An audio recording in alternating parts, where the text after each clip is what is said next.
Herkese selamünaleyküm arkadaşlar. Hayırlı işler, bol kazançlar sevgili dostlar. Maraton GSM Teknik Serisi ve Eğitim Hizmetleri adına ben teknisyeniniz ve eğitmeniniz Hakan sevgili dostlar.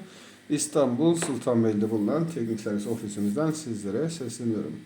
Bu dersimizin konusu sevgili dostlar, eski ve pilleri çıkıp takılabilen bataryaların karşılığı olan anakarttaki tırnaklı konnektörler arkadaşlar. Pil tırnaklarının bulunduğu konnektörler. Plastik bir aksamı var. Bunlar 2 bacaklı, 3 bacaklı, 4 bacaklı olabilirler arkadaşlar. Şimdi biz burada ise 4 bacaklı bir konnektör örneğini, batarya konnektörünü görüyoruz. Bu konnektörün sağlıklı bir şekilde değiştirildiğini ve ıskartını alıp buraya takmak üzere sökülme işlemini göreceğiz.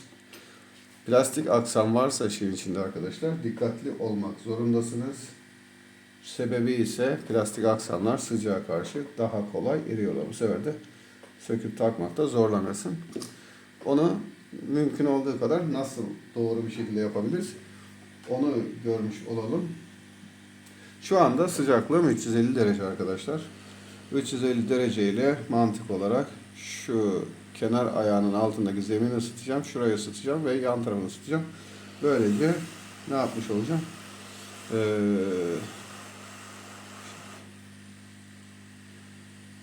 Konnektörü sökmüş olacağım. Fakat bir şeyi unuttuk. Takipçi arkadaşlarımız bilirler. Oraya kendi lehimizi aşılayacağız. Eğer imkan varsa kendi lehimizi aşılayalım. Daha rahat sökümü için.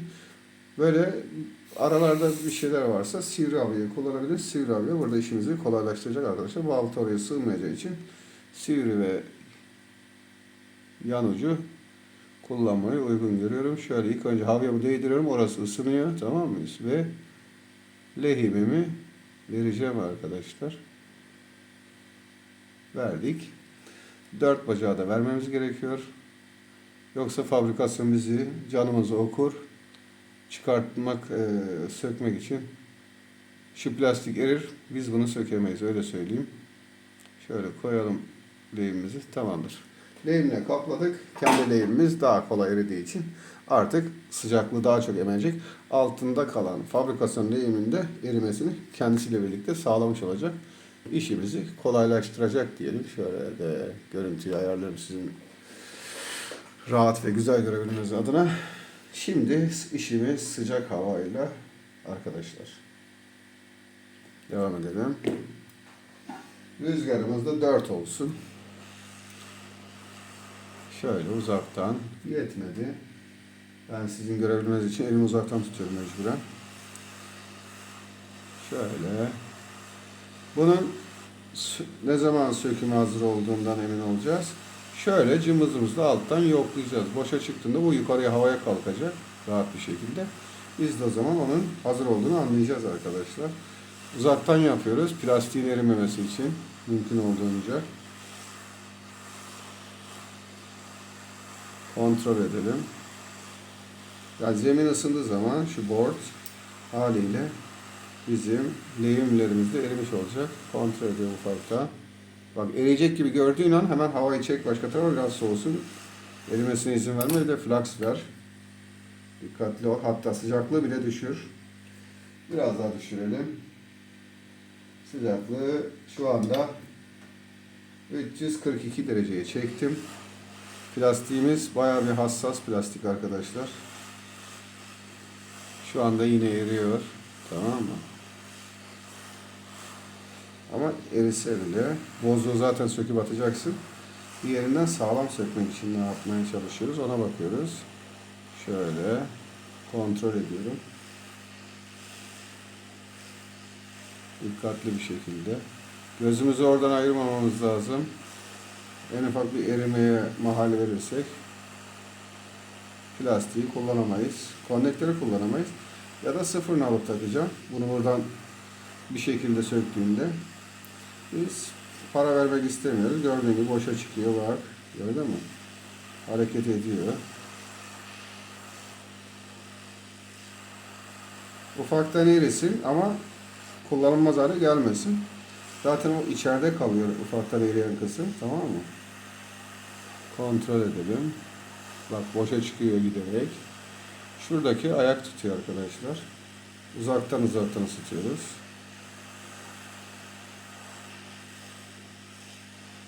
Dikkatliyiz.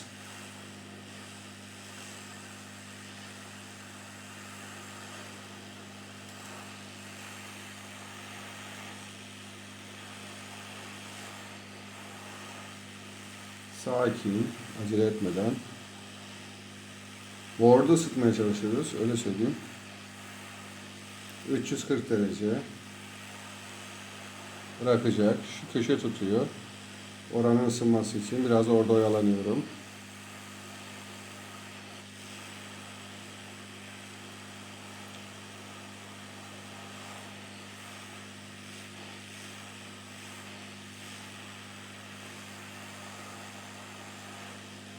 Flux eklemeyi unutma. Malzemenin erimemesi için. Ver flux'ı. Flux aynı zamanda lehiminde erimesini kolaylaştıracak.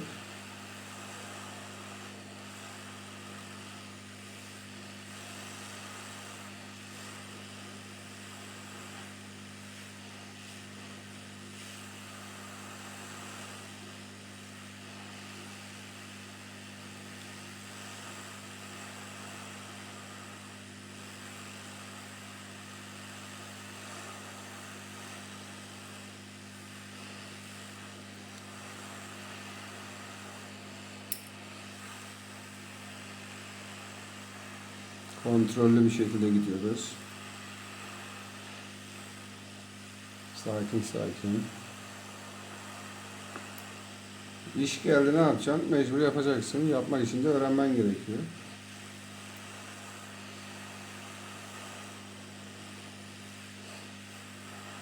Ya yapacaksın ya da bilenden yardım alacaksın. Yaptığın zaman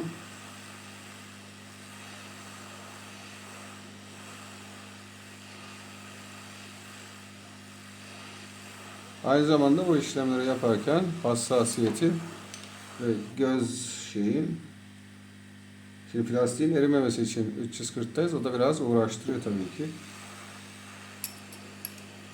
350'de de olabilir, 360'da da olabilir aslında işlem. Ama plastiğin erime şansı bayağı bir yüksek. Zaten yaparken, denerken göreceksin kendinde. Ben plastiği eritmek istemiyordum. O yüzden bak, görüyor musun?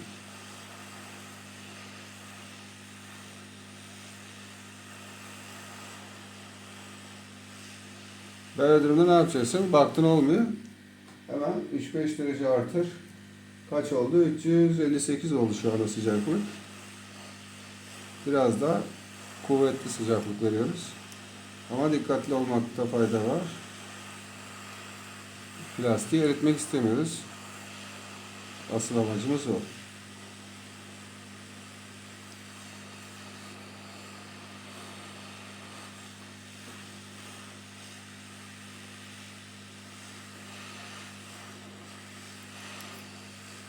Gözünüzü ekrandan ayırmamanız gerekiyor.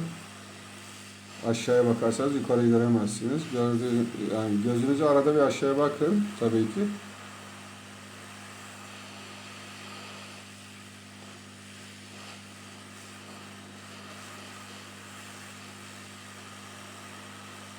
Bak şurası bizi zorluyor. Bura bırakmıyor.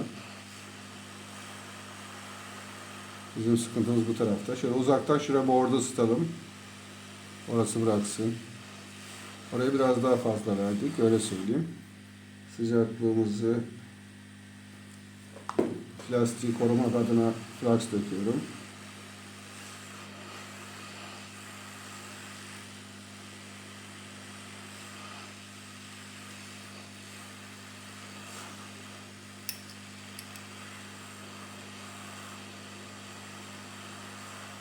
Bayağı inatçı çıktı gördüğünüz gibi. Sizi daha çok gıcık eder. Ben yine sabırlıyım.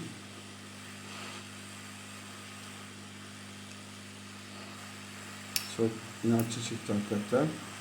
Ve çıkıyor. Bak.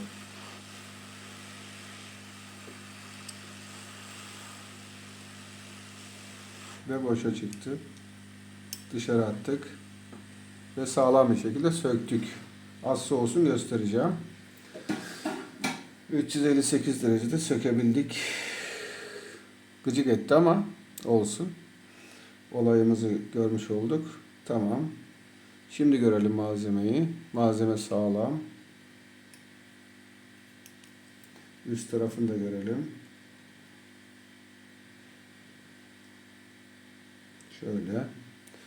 Şu an flux olduğu için böyle arkadaşlar. Herhangi bir sorun yok. Birazdan taktığımızda göreceğiz. Buradaki fabrikasyon lehimi bahsettiğimiz üzere yok etmek zorundayız. Ne demiştik? Canımızı okur.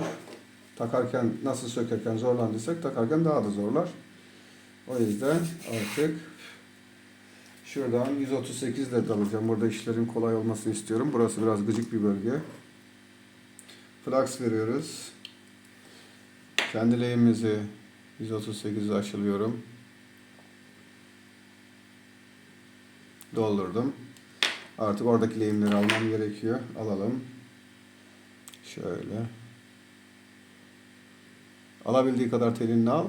Birazdan keseceğiz zaten. Şöyle yapalım. Tamam. Temizlik amaçlı temizleme telimizi keselim. Temiz olarak dalış yapacağız bu sefer.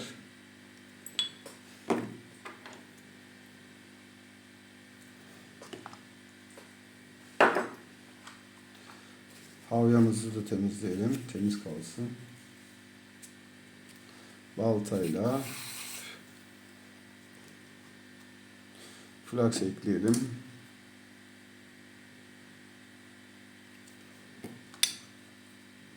Bunlar da dikkat edeceğim. Plastik aksamlı şeylerde zaten yaparken göreceksin. Plastiği eritmemek için her yolu denemek zorundasın.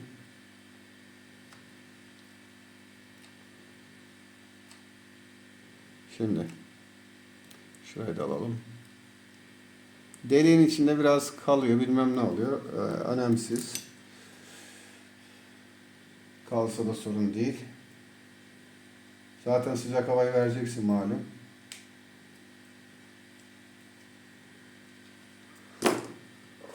Şimdi bir kere daha temizlemeye çalışalım.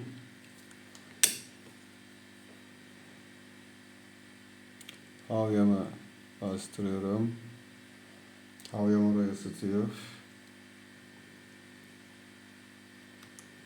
Diyelim şuraya almadı ya. Önemsiz. Şimdi şurayı da temizleyelim. Şu zaten temiz. Bu olduğu kadarı bize yetiyor. Çünkü montajı sıcak havayla yapabiliriz. Şunu bir yıkayayım. Konnektörü yıkadım. Ne yapacağız? Mantık olarak anlayalım olayımızı. Şu kenardaki bıçak gibi ayaklar, sağ ve sol kenardaki, biraz daha görüntüyü gelelim. Yapışıyor bahsettiğimiz üzere. Hemen cımbızın ayaklarını temizleyelim. Görelim. Şu kenardaki sağ ve sol bacaklar şu deliklere giriş yapacak ve arkasına havya ile burayı lehimleyeceğiz. Olayımız bu şekilde veya da daha da kolaylaştırmak istersek işimizi şuraya görelim. Kafadan lehimlerimizi verelim. Tamam mı? Lehimleri eritip konnektörü içine oturtturacağız. Olayımız şuraya ver. Bak. 138 aldım bu sefer. Çünkü plastik aksam işin içine girdi malum. Lehim doldurdum şöyle bir. Tamam mı? Şu diğer tarafa da şöyle lehim verelim. Dolsun. Rahatsız olmuyoruz. Çünkü bunlar çok kolay bir şekilde eriyecek. O fabrikasyon gibi bizim kafamızı ağrıtmayacak. İşin kolayı burada. Verdim. Şuna da verdim. Doldurdum. Şunları biraz daha dolduralım. Artık löp diye erimiş. Lehimin içine kenarda pusuda bekleyeceğiz. Cımbızla tutup şöyle orayı eritip üzerine oturtturuvereceğiz. Dilersek de o 4 bacağı da hiç lehim koymadan yapabilirdik. Ne yapardık o durumda da? Havyayla lehimlerdik. Şimdi sıcaklığı düşürüyorum artık. Kaç derece düşürüyorum? Bir çevirdim bakalım kaça indi bir görelim. 310 dereceye indi. 310 derecede rüzgarı biraz 5 seviyesine getirdim. Burayı eriteceğim öncelikle. Buradaki lehimleri eriteceğim.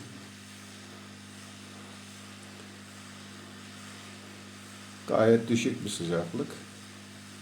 Plastiğimiz kenarda bekliyor pusuda. Şöyle kadraja geleyim. Bekliyorum pusuda. Hepsi eridi. Biraz daha fazla ısınmasını bekliyorum. Board'un. Hemen çektiğim an şu olmasın. Şöyle geldim. Yerleştiriyorum. Hizalamamı yaptım. Şunun deliğe girmesini istiyorum. Şöyle. Havayı çektim şu anda. Ve donacak haliyle. Donmasını çabuklaştırmak için ne yapabilirim? Tiner serpebilirim. Serptik. Yıkayalım.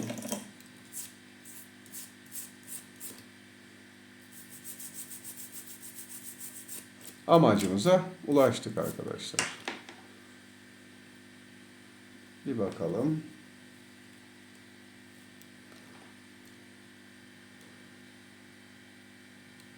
Herhangi bir terslik yok. Kapağın içine anakartı yerleştirdiğimizde şu kısma kadar her şey içeride kalıyor. Tamam mı? Bizi ilgilendiren buradaki 4 bacağın değişmiş ve sağlıklı bir şekilde aynı hizada olması. Diyelim ki şöyle bir terslik var. Az bir şey dışarı çek. Tamam mı? Öyle de oyun oynayabilirsin. Olayımız bu şekildeydi. Daha da güzel olabilir. Orta şeker bir çalışma oldu. Veya da bozuğu söktün işte, tamam mı? Örnek olarak. Gittin bunun sıfırını aldın. Oraya tık diye koydun gitti. O da olabilir. Zevk senin yani. Ama bu da fazlasıyla işimizi görür. Hiçbir sıkıntı yapmaz arkadaşlar. Sen biraz daha yakışıklı olsun dersen şöyle neşterle kabaran yerleri ufaktan sıyır. Ondan sonra yıka gitsin. O da olabilir. Yıkayalım. Hiçbir problem yok. Çalışır. Rahatlıkla çalışır. Hiçbir sorun da kafa ötülemez. Tamamdır. Bu eğitim videomuzun da sonuna geldik. Herkese hayırlı işler, bol kazançlar sevgili dostlar.